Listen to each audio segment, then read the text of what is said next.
Govan Dayen les amis, aujourd'hui on vous emmène découvrir un pays perdu au milieu de l'océan Atlantique.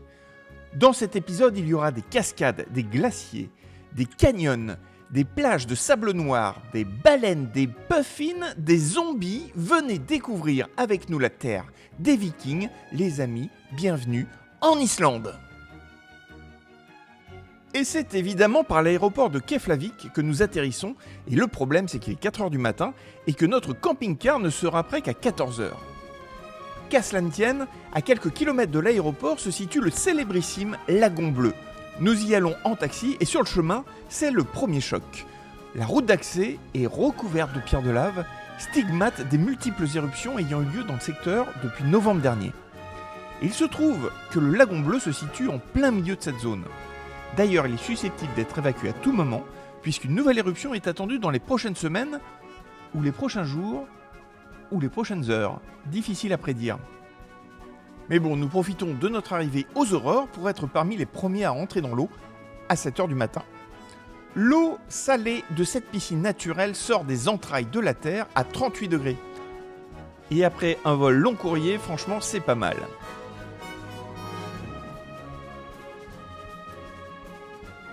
L'entrée est assez chère, mais elle donne tout de même droit à se badigeonner au masque bar d'une espèce de boue riche en silice, algues et autres minéraux.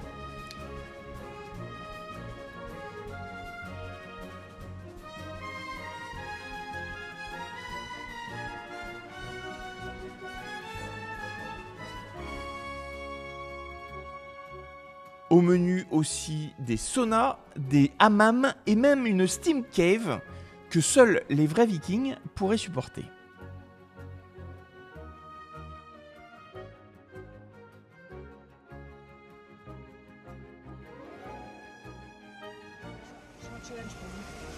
On y va tous. On y va tous et le dernier qui sort a gagné. Bon, l'expérience nous aura fait passer la matinée en nous mettant bien dans l'ambiance islandaise. Car il est maintenant temps d'aller prendre livraison du camping-car. Puis, cap vers Bonus, leur chaîne de supermarché, pour faire le plein de courses. Le temps n'est pas au beau fixe, mais le camping-car nous offre le luxe de pouvoir adapter notre itinéraire. Donc nous décidons de traverser tout le sud de l'Islande, d'ouest en est, d'une traite, vers la région des glaciers. Et sur le chemin du retour, d'après nos savants calculs, nous devrions avoir à peu près beau temps. Sur la route, nous nous arrêterons néanmoins à Seljalandsfoss. Mais avant d'aller affronter une nature fraîche, humide et sauvage, rien de mieux qu'une généreuse ration de bitafiscure. Un espèce de snacking au poisson séché qui ne fera pas l'unanimité. Sans le poisson. Oui. Bah oui, mais on est obligé, Hein. Elle a dit que tu allais mettre un peu de beurre si tu voulais avec. Non, c'est terrible. Ah non, mais on dirait. C'est à la même odeur que la bouffe pour lapin. C'est un biscuit au thon. Ouais, c'est comme un petit biscuit à... Ça a l'odeur du thon et ça a le goût du thon. Seljalandsfoss est une cascade très active et qu'il fasse beau ou qu'il pleuve, l'expérience reste en fait la même. Car la caractéristique de cette chute est que l'on peut passer derrière.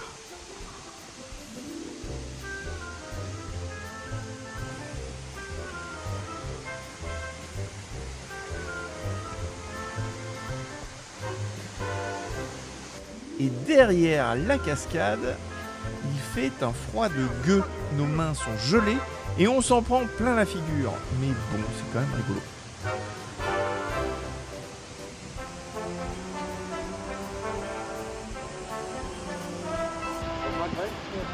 humide. C'était humide.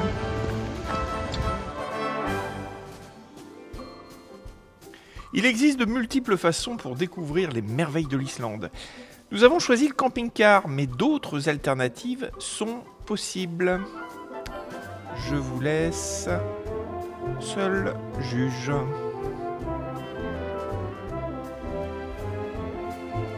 La route est encore longue et ce n'est que le lendemain matin, après nuit au camping de Skaftafell, que nous arriverons à notre destination la plus à l'est du voyage, la région des lacs glaciaires.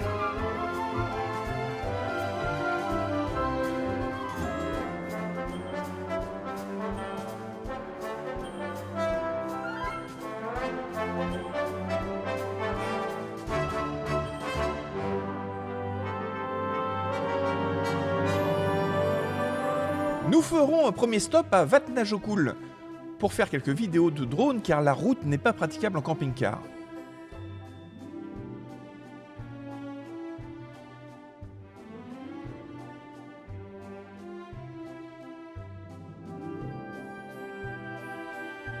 Puis nous arriverons au très touristique lac de Jökulsárlón. Le lac est couvert d'icebergs que le glacier voisin relâche généreusement.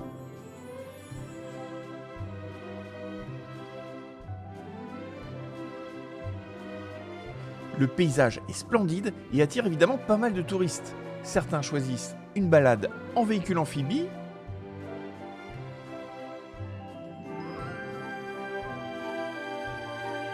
sous la surveillance de Zodiac, qui se charge d'éloigner les icebergs de leur navigation.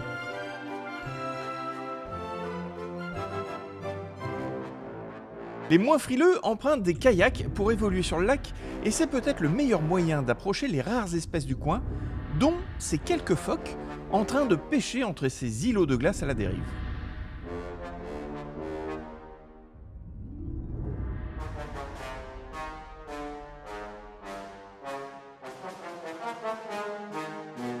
Car un autre phénomène ajoute à l'attrait touristique de la zone. Le lac est relié à l'océan et le courant de sortie pousse les icebergs à dériver vers le large. Et une fois en contact avec la côte, ils sont violemment repoussés par les vagues et se fracassent sur le littoral.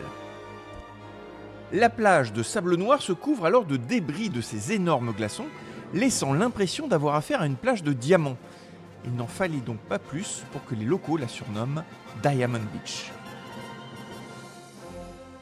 Notre voyage se poursuit, le prochain objectif étant le canyon de Múlagjúfur.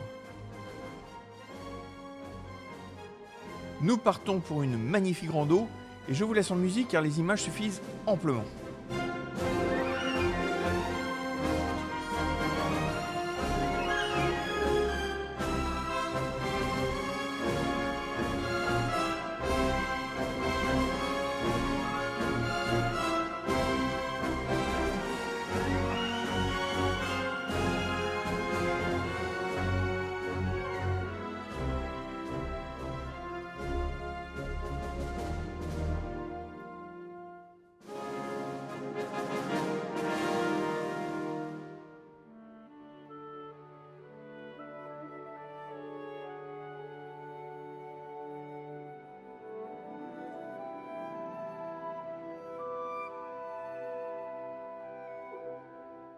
Nous terminerons la journée au bord d'un autre lac glaciaire, le lac de Bríðarlón.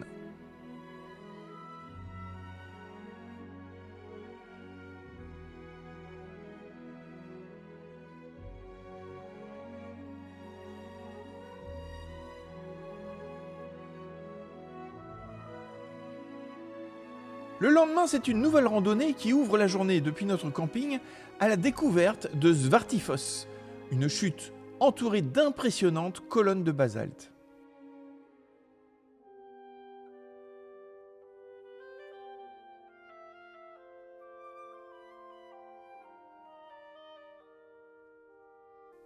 Nous avons l'impression d'être devant un orgue d'église duquel jaillit une magnifique cascade. Nous grimpons un peu plus haut et nous sommes récompensés par une vue à 360 degrés avec un mélange de montagnes, de plaines et d'océan.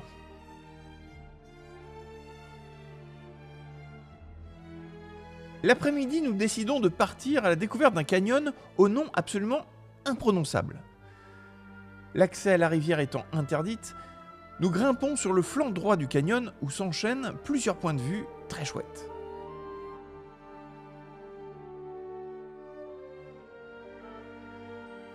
Mais on se dit rapidement que le drone pourrait nous apporter de bien plus belles images.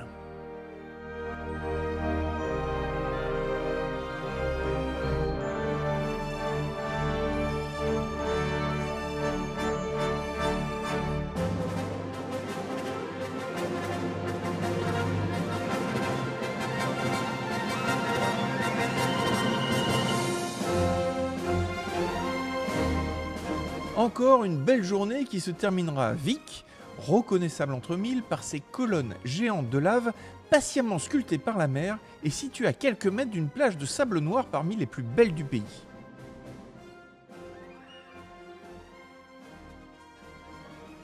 Nous dînerons dans un des rares pubs de la ville et nous en profiterons pour demander à quelques locaux le meilleur spot pour observer les colonies de macareux. Et le premier conseil qu'on nous donne, c'est de se lever tôt. Et c'est donc très tôt le matin, après un petit détour pour profiter de la vue depuis la petite église du village, que nous mettons cap vers les falaises situées à la sortie de la ville.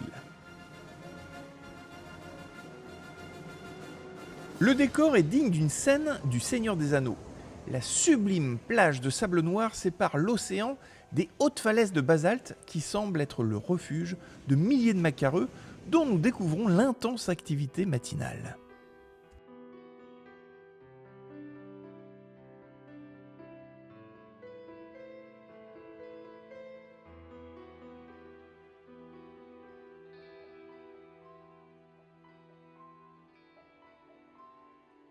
Et puis, cadeau de je ne sais quel dieu viking, une baleine viendra nous rendre visite à quelques mètres de cette magnifique plage. Alors, quelle espèce de baleine ? Je vous laisse donner votre avis en commentaire.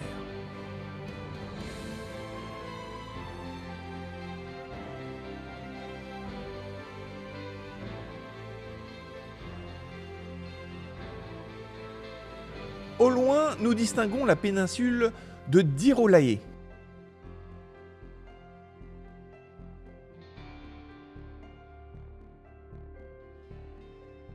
Une péninsule très jolie qui nous rappellerait un peu les falaises d'Étretat si le sable et la roche n'étaient pas aussi noirs.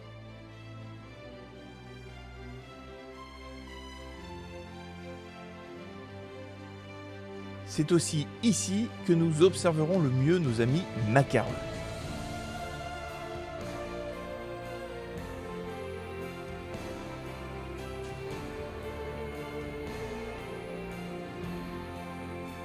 Nous déjeunerons sur le parking du coin avant de reprendre la route vers le célèbre Cercle d'Or, un circuit très touristique car situé assez proche de la capitale Reykjavik, mais qui fait le tour de quelques merveilles naturelles. Le premier stop sera pour Skogar, une cascade impressionnante qui nous gratifiera d'un magnifique arc-en-ciel, laissant de marbre d'impassibles moutons. Un peu plus loin, nous nous arrêterons quelques minutes à admirer la cascade Faxi. Et son pêcheur à la ligne, et son échelle à saumon. Puis le circuit nous amènera à Geyser. C'est ce lieu qui donnera le nom de Geyser. Et oui, et ce lieu nous rappelle furieusement le parc Yellowstone aux États-Unis, avec des fumerolles un peu partout. Et avec un peu de patience...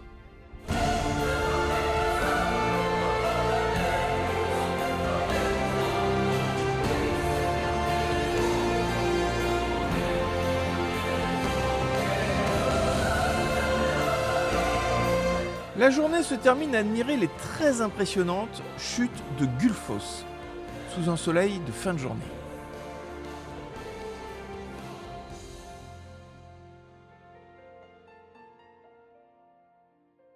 Magnifique. Notre road trip en camping-car touche à sa fin. Nous rejoignons Reykjavik en traversant l'immense parc national de Thingvellir, où nous aurions aimé avoir plus de temps pour faire quelques randos.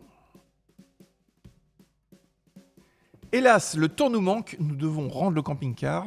Nous regagnons donc Reykjavik et nous nous installons à l'auberge de jeunesse Hayekoloft, située en plein cœur de la capitale.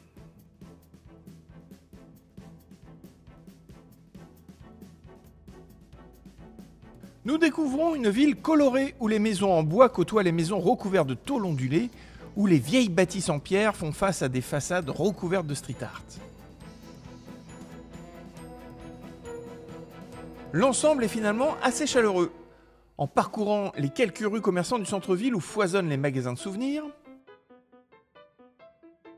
nous tomberons rapidement sur l'église Hallgrímskirkja, dont l'architecture rappelle les colonnes de basalte que nous avons vues un peu partout lors de nos randonnées.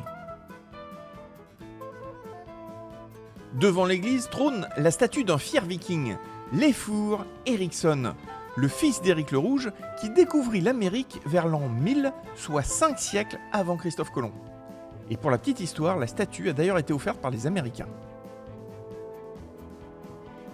L'intérieur est très lumineux et comme beaucoup d'églises protestantes, la décoration y est très sobre.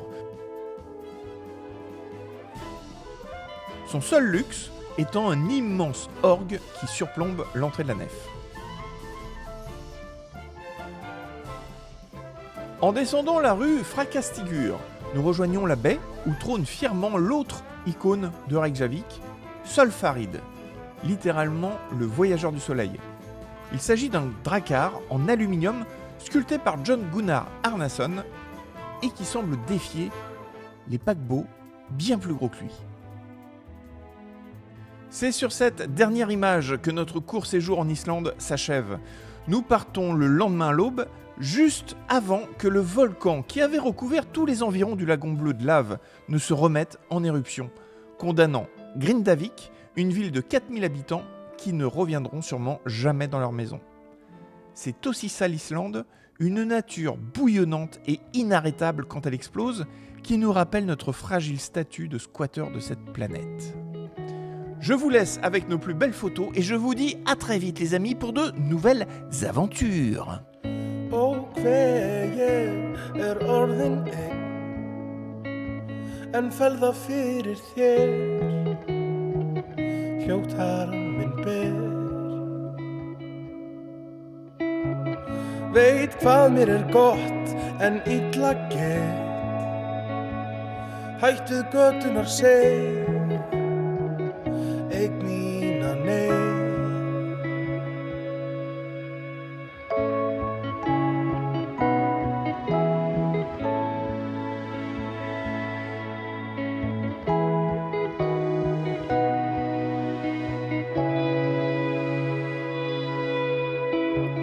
Ég reik af stað en þungt skref því sprottið upp hefur borg með mannlaust torg sem byrgir mér sýn og heftir för húsin hratt fjölga sér ég fastur Ef ég gæti komist út til þín yfir borgina og fundið leið til að komast aftur heim til þín í gegnum borgina ég brýt mér leið reyna að velta þann veg sem vinsæll en fljótt hann leikur mig grátt ég tapa allt og hve ég orðin einn vild ég væri með þér nú harminn hver